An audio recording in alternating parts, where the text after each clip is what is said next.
Hello നമസ്കാരം. ഒരു പ്രത്യേക സാഹചര്യത്തിൽ കുറച്ച് സമയത്തേക്ക് ഞാനൊരു ചിന്താവിഷ്ടയായ ശ്യാമളയായിരിക്കുകയാണ്. എനിക്ക് അടുത്തിടയ്ക്ക് ഒരു എൻഗേജ്മെൻറ്റ് ഫംഗ്ഷൻ വരുന്നുണ്ട്. അപ്പോൾ അതിന് എന്താ ഡ്രസ്സ് ചെയ്യാൻ നോക്കിയപ്പോൾ എനിക്ക് ഓൾറെഡി ഉണ്ടായിരുന്ന ഒരു ടോപ്പ്, അപ്പോൾ അതിലൊന്ന് റീവർക്ക് ചെയ്തിട്ട് വേണം എടുക്കാൻ വേണ്ടിയിട്ട്. ഇപ്പം നിലവിൽ ആ ടോപ്പിന് കൈ ഇല്ല, സ്ലീവ്ലെസ് ആണ്. അപ്പോൾ അതിനൊരു കൈ വെച്ച് പിടിപ്പിച്ചാലോ എന്നുള്ളതാണ് എൻ്റെ ആലോചന.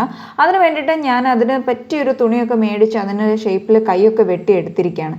അപ്പോൾ ഇതിൽ അല്പം ഹാൻഡ് വർക്ക് ആകാം, അതാണ്.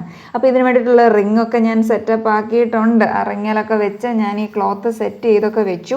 ഇനി ഇതേൽ നമുക്ക് പണി ചെയ്ത് എടുക്കണം. അപ്പോൾ അതിന് വേണ്ടിയിട്ടുള്ള എല്ലാ സാധന സാമഗ്രികളും ഞാൻ അറേഞ്ച് ചെയ്ത് വെച്ചിരിക്കുകയാണ്. ഇത് നമ്മുടെ റൗണ്ട് ഗോൾഡൻ ബീഡ്സ് ആണ്. അപ്പം ഇതാണ് നമ്മുടെ മെയിൻ ഐറ്റം എന്ന് പറയുന്നത്. അതുപോലെ തന്നെ ഈ തുണിയുടെ അതേ കളറുള്ള കുറച്ച് സാധനം കൂടെ സംഘടിപ്പിച്ചിട്ടുണ്ട്. ഇത് കട്ട് ബീഡ്സ് ആണ്, അങ്ങനെ പറയുന്നു എന്നാണ് എനിക്ക് തോന്നുന്നത്. ഇതാണ് കട്ട് ബീഡ്സ് എന്ന് തോന്നുന്നു. എന്തായാലും ഇതുമുണ്ട് ഒരു പാക്കറ്റ്. നമ്മുടെ റൗണ്ട് ബീഡ്സിൻ്റെ അതേപോലെ തന്നെ റൗണ്ടിലുള്ള ഈ തുണിയുടെ കളറിലുള്ള ഒരു പിങ്ക് ഒരു കളറാണിത്. അപ്പോൾ ആ കളറിലുള്ള ബീഡ്സും കൂടെ നമ്മൾ ഇതിനു വേണ്ടി സംഘടിപ്പിച്ചിട്ടുണ്ട്. പിന്നെ തീരെ കുഞ്ഞൻ ഈ ഭൂമിയിലെ ഏറ്റവും മെലിഞ്ഞ ഒരു നീഡിലും കൂടെ മേടിച്ചിട്ടുണ്ട്. അത് അതിൻ്റെ തുളയെ കണ്ടുപിടിക്കാൻ വലിയ പാടായിരുന്നു. എന്തായാലും സംഭവം സെറ്റ് ആയിക്കൊണ്ടിരിക്കുകയാണ്. അപ്പോൾ അങ്ങനെ ഒരു 3-4 ദിവസം കൊണ്ടാണ് നമ്മൾ ഇതിലുള്ള പണി ചെയ്യാൻ വേണ്ടിയിട്ട് പോകുന്നത്. അങ്ങനെ പ്രത്യേകിച്ച് ഡിസൈൻ ഒന്നും തന്നെ ഇല്ലാത്തത് കൊണ്ട് ഉള്ള ഡിസൈൻ നമ്മുടെ മനസ്സിലുള്ള ഒരെണ്ണം വെച്ചിട്ട് നമ്മളങ്ങ് മുന്നോട്ടേക്ക് പോയിക്കൊണ്ടിരിക്കുകയാണ്. അപ്പോൾ നിങ്ങൾ ഓർക്കും റിങ് എവിടെ എന്നുള്ളത്. റിങ് ഒരു വഴിക്ക് പോകുന്നു, തുണി വേറൊരു വഴിക്ക് പോകുന്നു. അതുകൊണ്ട് ഞാൻ ആ പരിപാടി അങ്ങോട്ട് ഉപേക്ഷിച്ചു. എന്നിട്ട് കഷ്ടപ്പെട്ട് ഞാൻ ടേബിളിൽ ഇട്ടിട്ട് ഇങ്ങനെ ചെയ്തുകൊണ്ടിരിക്കുകയാണ്. അപ്പോൾ ഇതിൻ്റെ ഇടയ്ക്ക് നൂലൊക്കെ കുരുങ്ങുന്നൊക്കെ ഉണ്ട്. അത് പിന്നെ അഡ്ജസ്റ്റ് ചെയ്ത് പോയി. കുറേ നൂല് അങ്ങനെ വേസ്റ്റായി. എല്ലാം കഴിഞ്ഞ് നമ്മൾ ഇതിലിങ്ങനെ കഷ്ടപ്പെട്ട് പണിയെടുത്തുകൊണ്ടിരിക്കുകയാണ്. ഇപ്പം ഇതിൻ്റെ ഡിസൈൻ എന്താണെന്ന് ചോദിച്ചാൽ നമുക്ക് പറയാൻ ബുദ്ധിമുട്ടുണ്ട്. അവസാനവും പറയാൻ ബുദ്ധിമുട്ടുണ്ട്, അത് വേറെ കാര്യം.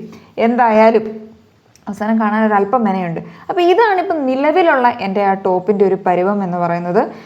ഇങ്ങനെയാണ് എൻ്റെ കൈ ഉണ്ടായിരുന്നത്. അപ്പം ഇതൊരിക്കൽ ഞാൻ ഇങ്ങനെ തന്നെ ഇട്ടു. അപ്പം ഇനി ഇതൊന്ന് മാറ്റിയിട്ട് ഇതിൽ നമ്മുടെ കൈ വെച്ച് പിടിപ്പിക്കുക എന്നുള്ളതാണ്. അപ്പോൾ അത് കഴിഞ്ഞുള്ള ആ ചേഞ്ച് എങ്ങനെയുണ്ടെന്ന് നമുക്കൊന്ന് നോക്കിയാലോ. യെസ്, അങ്ങനെ നമ്മുടെ പുതിയ ടോപ്പുമായിട്ട് ഞാൻ റെഡി ആയിരിക്കുകയാണ്. ഇപ്പം നിങ്ങൾ വിചാരിക്കും, ചേട്ടാ ഇതെന്ത് കഥ, ഇത്രയും സമയം ഇതൊന്നും അല്ലായിരുന്നല്ലോ പറഞ്ഞുകൊണ്ടിരുന്നത് എന്ന്.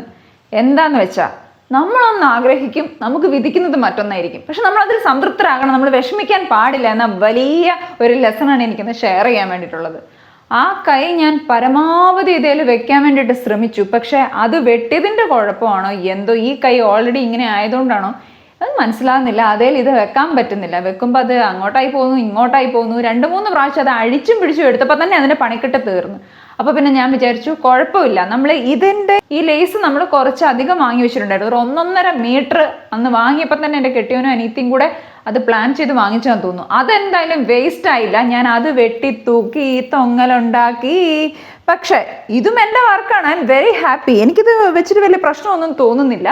പിന്നെ എന്തെങ്കിലും ഒരു വ്യത്യാസം ഈ ടോപ്പിൽ കൊണ്ടുവരാൻ എനിക്ക് പറ്റിയല്ലോ, അതിൽ ഞാൻ 100% സാറ്റിസ്ഫൈഡ് ആണ്. അപ്പോൾ നിങ്ങൾ റേറ്റ് ചെയ്യൂ. എൻ്റെ ഈ ബുദ്ധിക്കും എൻ്റെ ഈ വർക്കിനും എങ്ങനെയുണ്ട്? നൈസായിട്ടില്ലേ? ഒരു വെറൈറ്റി ആയിട്ടില്ലേ? അത്രയേ ഉള്ളൂ. ഓക്കെ, അപ്പോൾ വീണ്ടും കാണാം. ബൈ.